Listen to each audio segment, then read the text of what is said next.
Friends, কি খবৰ আপোনালোকৰ? আশা কৰিছোঁ আপোনালোকৰ সকলোৰে ভাল আৰু ময়ো ভালে আছোঁ। আৰু আজি হ'ল বাবুৰ বাৰ্থডে। তো আজি হ'ল 13 মাৰ্চ। তাৰ আজিৰ দিনটোতে মানে জন্ম হৈছিল। তো তাৰ কাৰণে ওলাই মেলি লৈছোঁ। আজি যিহেতু বাৰ্থডে, মই আজিয়ে গৈ আছোঁ আৰু মানে নিব আহি আছে।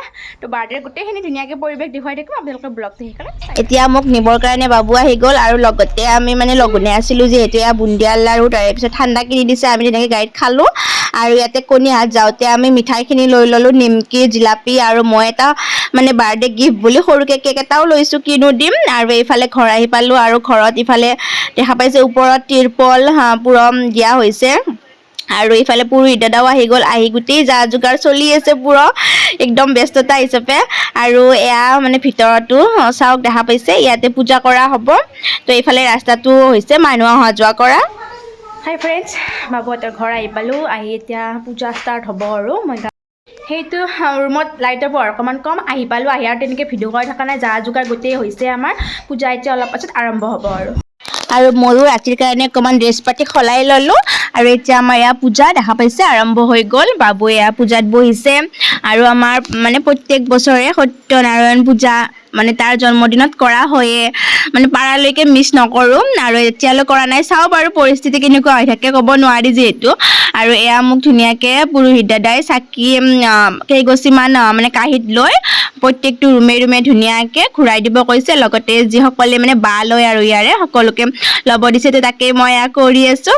আৰু মানে বাৰ্থডে বুলি ক'লেতো এনেও বহুত বেছি ভাল লাগে নহয়নে? লগতে মই কেকো এটা আনিছোঁ সৰুকৈ, কেকটো মানে পূজাৰ পাছত কটা হ'ব। তো মই প্ৰত্যেকটো ঘৰতে দি আহি এয়া মই দেখা পাইছোঁ বাৰাণ্ডাত দিলোঁ। আৰু এয়া মই মন্দিৰৰ সন্মুখতো অকণমান ধুনীয়াকৈ ঘূৰাই দিছোঁ। তো তাক আশীৰ্বাদ কৰিব আপোনালোকে, তাৰ জীৱনটো যাতে ভাল হয়, উন্নতি কৰিব পাৰে, সুস্থ সবল হৈ থাকে। ভিতৰত পূজা ধুনীয়াকৈ চলি আছে আৰু মানুহ এতিয়া বৰ্তমান অহা নাই, পূজা হোৱাও নাই যিহেতু।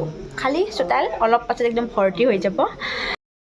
এতিয়া আমি ধুনীয়াকৈ বহি আছোঁ। এয়া আমাৰ চুনু, এইফালে আমাৰ ধুনু, কি ধুনীয়াকৈ বহি থাকে নহয় গাইজ। এতিয়া ডাঙৰ হ'লনে, বহুত বেছি ভাল হৈছে। টিকলাকেইটা বহুত ডাউৰি থাকে।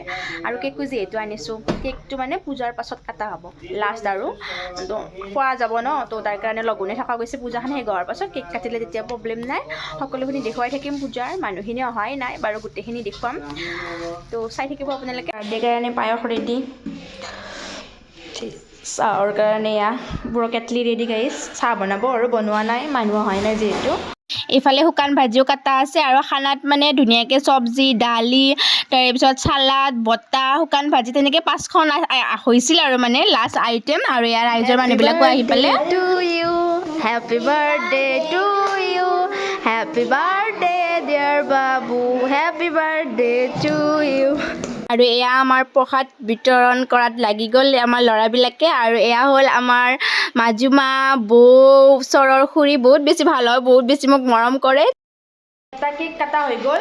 এইটো এটা মানে চাহৰ লগত দিব নহ'ল, চাহ আগতেই দিলে, এতিয়া ভাতৰ লগত দিব আৰু সকলোকে। তো এইটো কেক, আৰু ফ্ৰেণ্ডবিলাকে আৰু এটা বোলে কেক আনিছে। তো সেইটো এতিয়া